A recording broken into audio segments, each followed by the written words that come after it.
Good morning. It is 4:45. Welcome to the pilot's living room. About to get ready to head out on the trip to New Hampshire. As we're getting ready to head out, one thing to point out that's changed from before. Bring this down so we can see it here. There's now a business card and information on the box, as well as a second lock for those who didn't see the short. Second lock is there because with just the one lock from the previous video, the box could be opened far enough that you could actually reach in and touch one of the pistols, and that's a big no-no when you're flying. And then, of course, contact information and business card on the front of the box to make sure that if something goes wrong and TSA needs to reach out, they can. One other piece of kit that's not normal for my EDCs is spare key. This is going to be my TSA key. If I need to leave a key for TSA to get into that box for any reason, it'll be this one, not the one on my regular keys. So with that, we're going to go ahead and head out to the car, and I'll see you guys at the airport. Alright, last time you saw me, we were in my living room and getting ready to head out to the airport. Now that we're at the airport, a couple of other things that we haven't discussed yet that are going to come up as potentially important for the purpose of discussing and understanding how this process of flying with the black powder firearms is going to work. Every airline's a little bit different, so while this will be a general how to fly with black powder, we also should note that some of this stuff is going to be specific to the airline, particularly when it comes to the declaration process and the process of picking up our firearms on the other end. To that end, the airline that we are going to be flying today is American Airlines. Here in Midland, that doesn't make a huge difference as far as getting into the airport goes, because all of the airlines have their ticketing desks right next to each other here. But at some of the larger airports, of course, that does make a difference. Now, some airlines will make you go to the luggage center, baggage center, however they want to call it, at your destination airport to pick up your firearms because they're sensitive. Some airlines don't. I do not know which is which, or which are which, I should say. A little bit out of balance here. I am running the case on top of my suitcase, and well, the firearms are a little bit heavier than the suitcase is. Now, I do know from previous research that American is one of the airlines, or at least should be one of the airlines, that will make me go to a baggage office to pick up the gun case, which, while yes, it'll be annoying to have to go deal with a human, at the same time, it's nice because it guarantees that only I can receive my gun case. Now, the other thing of note here is that while, yes, Texas is a one-party recording consent state, we're going to get permission from everyone in order to record because we want to publish. And I'm only going to be able to show you what the people who I'm interacting with allow me to record. You're going to get a full report of everything, but you might not get to see or hear all of it. Of course, I'm recording this in the order that things actually happened, so this is being said before I have interacted with anyone in the airport, and it may turn out that I get to show you everything, at which point this part's probably just going to get cut. But anyway, that's where we stand. See you all when we get inside. All right, I do only have one of these to check, and by the big blue locks, I'm sure you understand that I'm declaring firearms. There are 2 in there. They are unloaded. I need an ID. Yes, ma'am.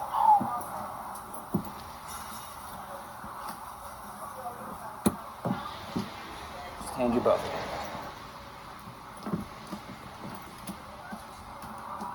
Sometimes it makes a difference.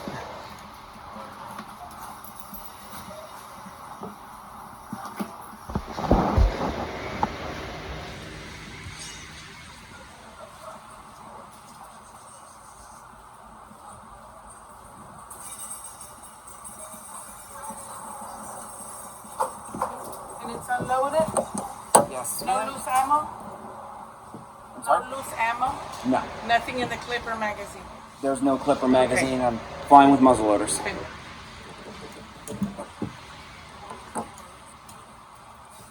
And so this is going to go in there. Okay.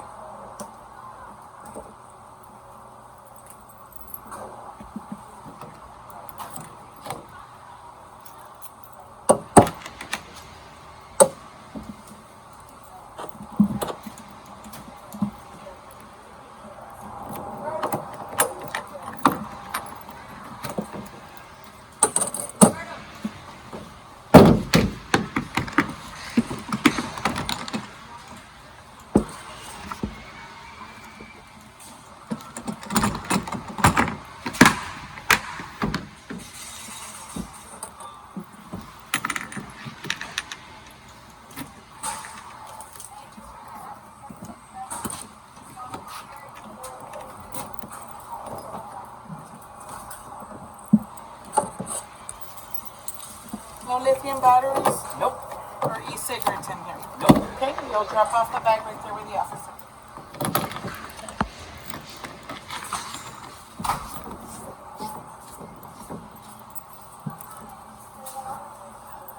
All right.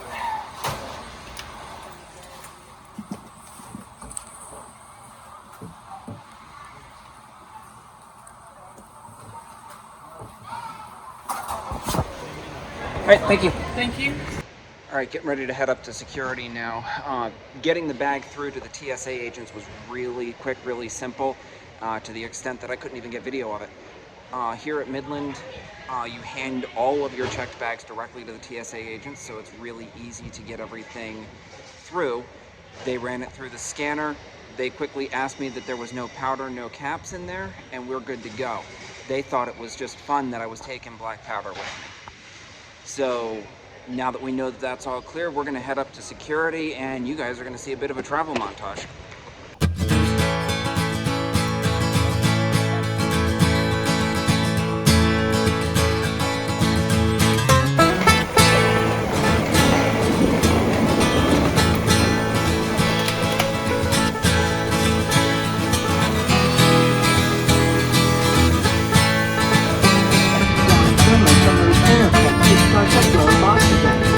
Place the mask over your nose and mouth.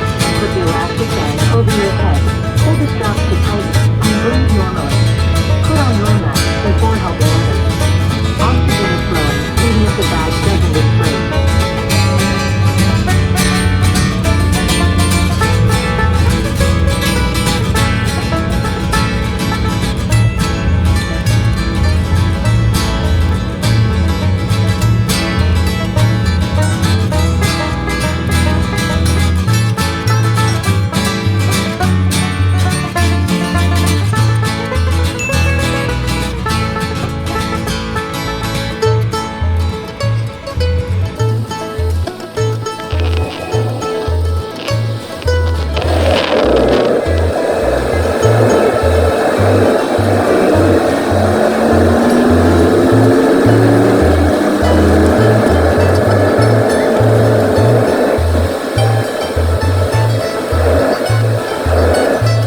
Alright, we're going to break the travel montage with our boarding group 1. Take a look out the window here as they're loading the plane, and make note that on American Airlines, they check in with you on each flight ahead of your connections when you declare. So I got a little bit of a surprise getting to the gate when they called my name. They just wanted to check in with me because I have declared firearm. Seeing some bags go onto our flight here, but not sure that mine have made it from my previous flight yet. It's a pretty fast move to get over here. We had half an hour before boarding, and it took me the entire time to walk it because I didn't want to use Skylink, because Skylink can run you into problems.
we're in New Hampshire now. That was a fun travel montage, wasn't it?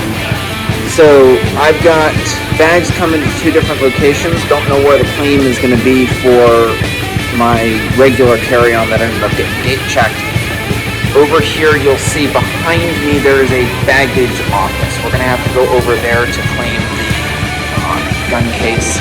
But with nothing having come off the plane yet, we can't quite do that. I'll see you in a few minutes when we can actually go claim the case.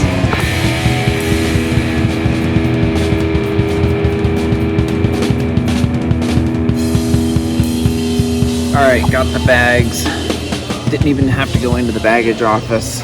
Ended up being that they pulled it out on a cart for the gun case right by the baggage claim, and I was able to walk up to him, show him an ID, and grab it. Now, you can see here, this is my good pack lock on here. Both of these are pack locks, but this is the 444. It's been bent and twisted quite a bit. Looks like this is just wear from being thrown on the planes. You can see both of them, the aluminum lock bodies are kind of messed up.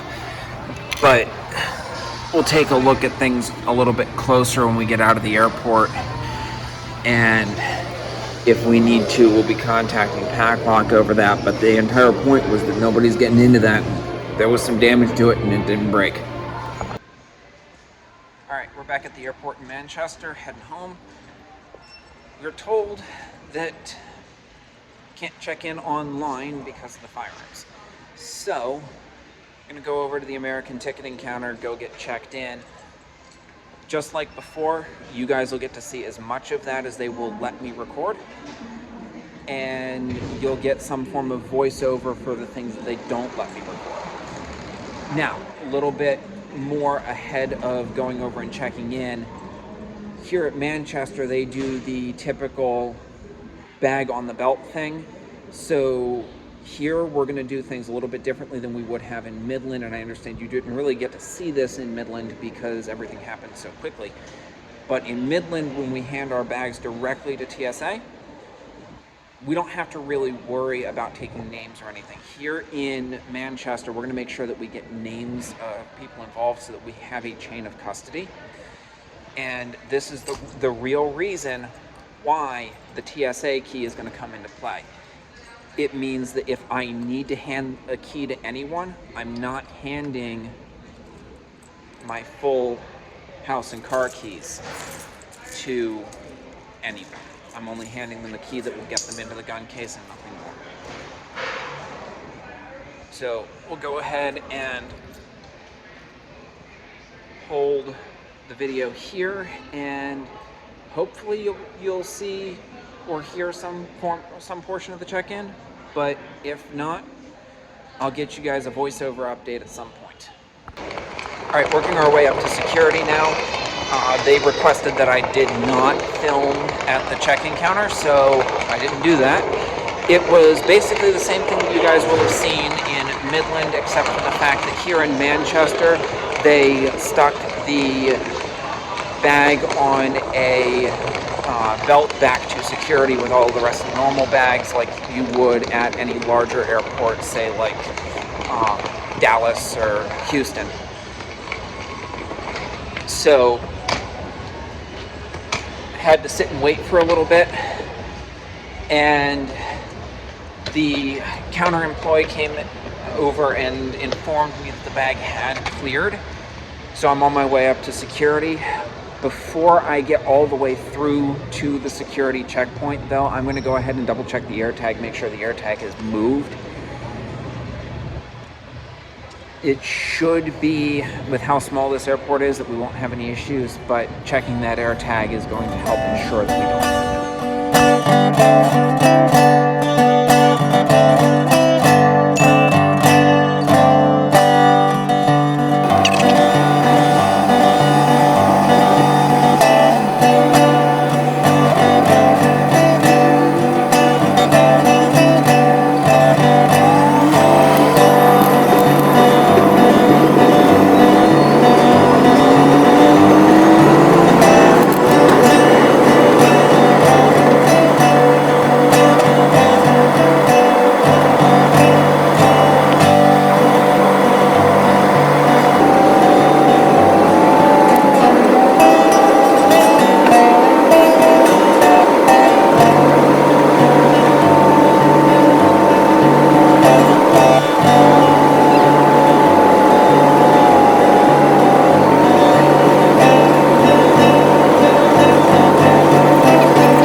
So what happened to the flight back to Midland? Well, it happened, but it was delayed, and I was moved from a window seat to an aisle seat, so I couldn't really take any video. It was pretty uneventful though, and picking up the bags back in Midland worked basically the same way it did in Manchester, except for the fact that there was no damage to the lock this time. And while we're here with voiceover at the end, I want to send a huge shout out to Heiss. It was his music that we played through the course of this video and we'll be using again in some future videos. He does let the community use his music on the condition that we give him credit for it. So shout out here and in the description.